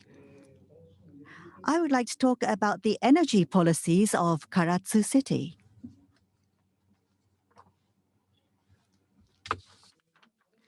First, I'd like to give you an overview of Karatsu City. So we are in the northwestern part of Saga Prefecture. We have a population of about 120,000 people from Fukuoka City. Also, we have a big primary industry, and we also have the Karatsu-ware pottery, which is a traditional craft, and it supports our industry in Karatsu. And this photograph shows you the Karatsu Kunchi Autumn Festival and the Hikiyama Floats event has been registered under UNESCO. And this year, because of the COVID-19 pandemic, to prevent infection, we have had to cancel it. Next year, I hope all of you can come visit and enjoy our festival. Now first, about the issues that we face at Karatsu City. The first issue is regarding our ability to respond to disasters. There are vulnerabilities. Recently, there have been heavy rains, floods. There's been a lot of disaster due to natural disasters. So we've been trying to improve the environment for evacuations. We've been trying to change the awareness of people who have to evacuate. And we're also trying to decentralize energy. We're also trying to set down private lines and have batteries in place to strengthen our resilience. Number two, we have a high degree of reliance on oil energy. And there are a lot of energy costs that we pay that flow outside our area. In Karatsu City, we have a primary industry. So regarding heating, lighting, our energy uses a lot of oil-based energies. And the Environmental Agency has done an analysis which shows that as of 2013, 5% of our gross regional product, that's 17.9 billion. These are energy costs that are paid to outside our city. So to resolve this, we need to make renewable energies more widely used. We need to create businesses that cooperate with the local industries. And we also need to set up a regional energy company to enliven the industry. And number three, SDGs or climate change, mitigating disasters. All of these sections at City Hall that handle these issues are fragmented. Next, about Karatsu City's hazards, there are earthquakes, wind disasters, or water disasters, also the risk of nuclear power plants. The photographs show you the damage in Karatsu City due to heavy rains in August of last year. So to resolve the issues I've just mentioned, Karatsu City has already started tackling this. And this shows you from numbers 1 to number 12, we have these countermeasures. And in the end, the Karatsu version of regional circulating ecological spheres, a regional CES, is what we are aiming for. And these numbers will be next to the slides that I show you going forward. So first, regarding improving the environment for evacuations, right now, blackouts are leading to cutting off supplies of electricity. And in COVID-19 countermeasures, the number of people that can be welcomed into an evacuation site is limited. And the hotels nearby are sometimes full. So in response to this, from the facilities that are most frequently used, we are going to try to implement new facilities. And we're also trying to set up new evacuation centers.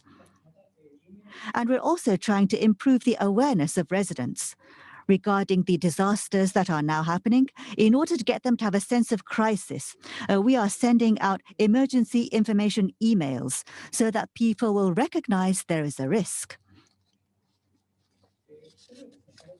And this shows you the renewable energy that we are now trying to develop in Karatsu City. And an important point is top left. We have a lot of good wind in Karatsu. So we're setting up a lot of windmills. Going forward, the offshore wind power is going to be a big project. And we're now trying to designate the promotion areas tying up with Saga Prefecture. This shows you the environmental ministry's subsidiary businesses. So from a couple of years back, we have been engaging in utilizing a variety of subsidiaries. And the results have been, number one, we have been utilizing regional resources. And we've been able to build a regional CES. And the second thing is, we've been able to build a regional energy company. You can see under number 2, in Karatsu, we have a number 3 sector company that owns windmills. And this company is at the center of this project with local companies and with financial institutions. We managed to set this company up. And the name of the company is Karatsu Power Holdings. So why is it this format? Because number 1, in the future, regarding wind power generation, we want to, we makes it possible to procure energy cheaply. And number two, the new regional energy company is not in the third sector, which means that the city does not have to avoid any more funds.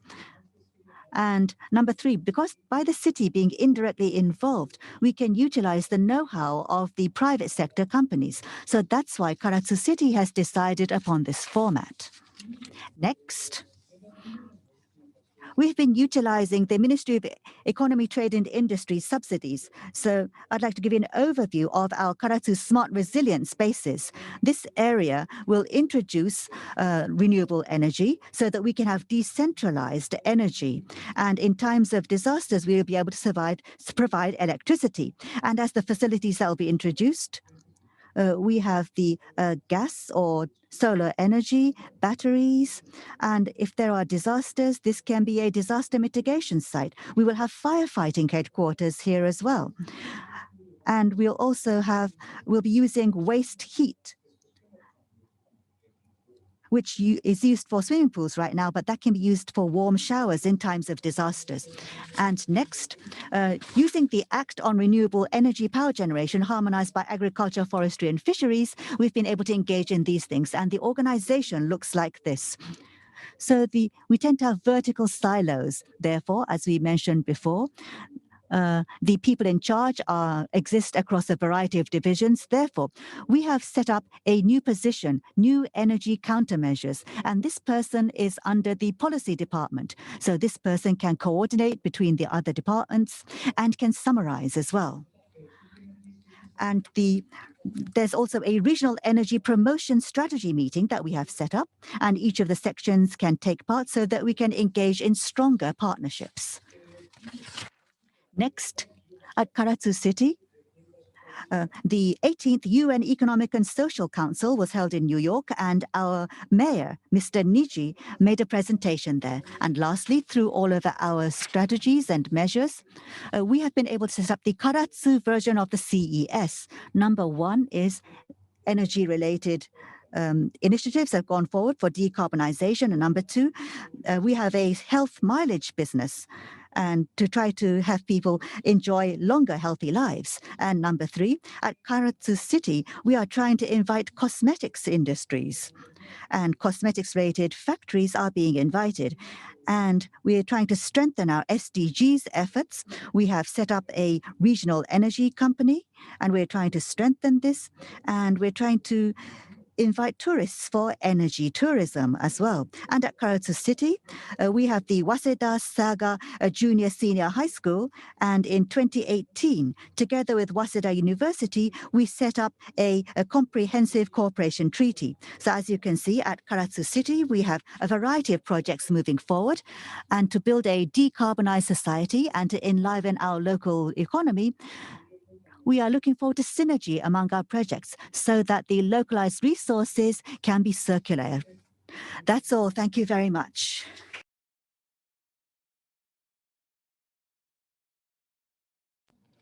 Thank you very much for your enthusiastic presentations.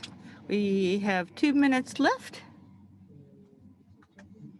but I think it is a great opportunity for each panelist to say a word or two before closing this event. Starting off with Dr. Yamaguchi first.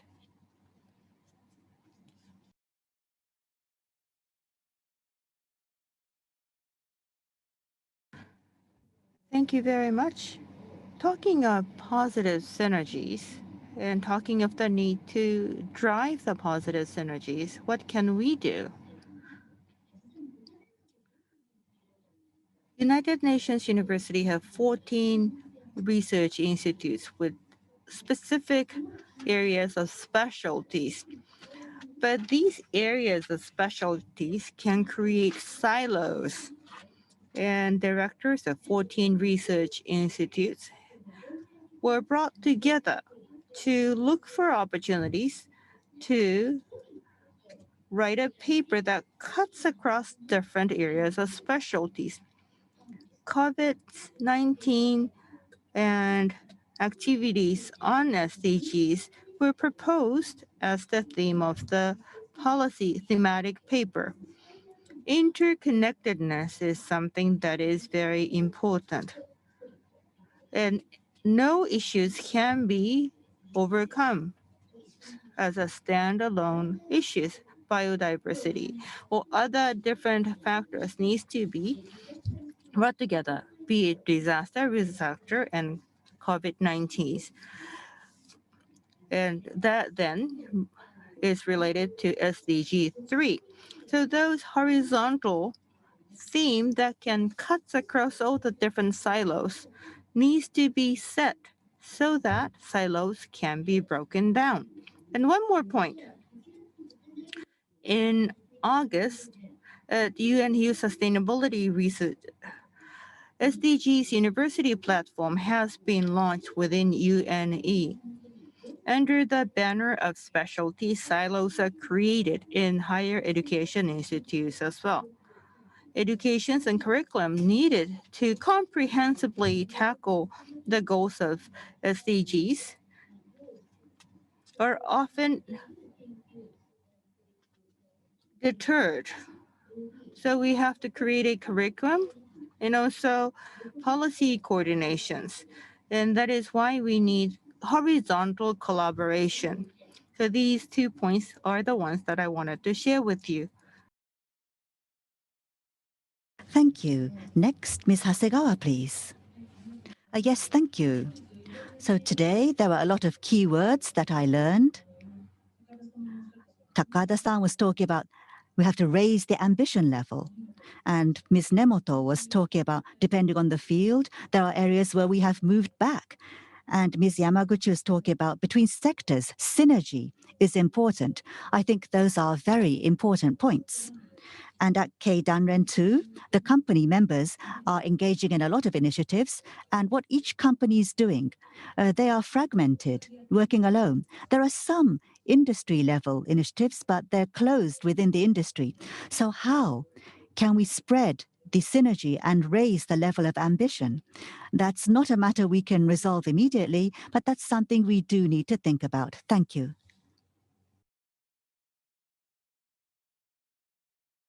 Now, Ms. Kurashi, please. I would like to point two things based on the opinions that have been proposed already. Breaking out of the silos is very important. I truly agree with that suggestion.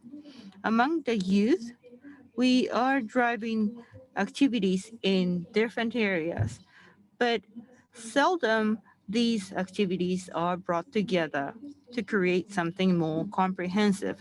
So comprehensive approach needs to be taken, at the same time working together with different segments of the society. Second point is the comprehensive approach needing government, civil society group, or youth groups. All these have to aim at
That's the first point.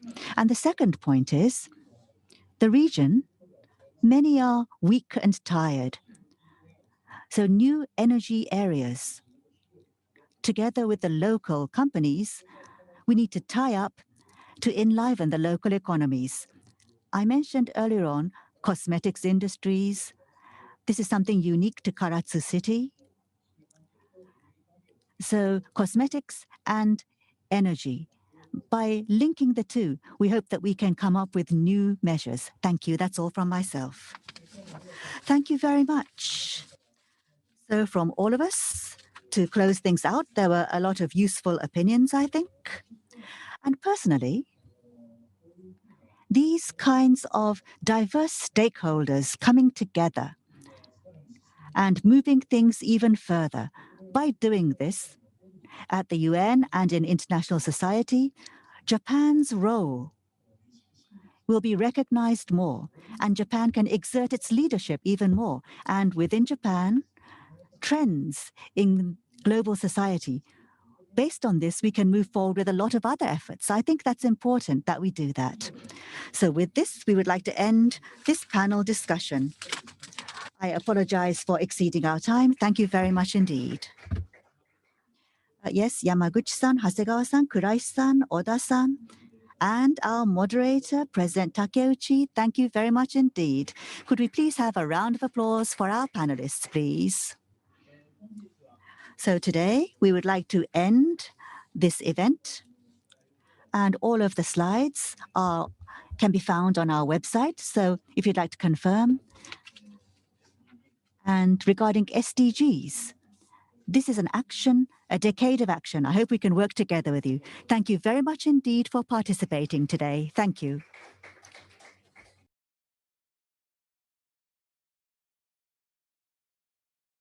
Thank you very much.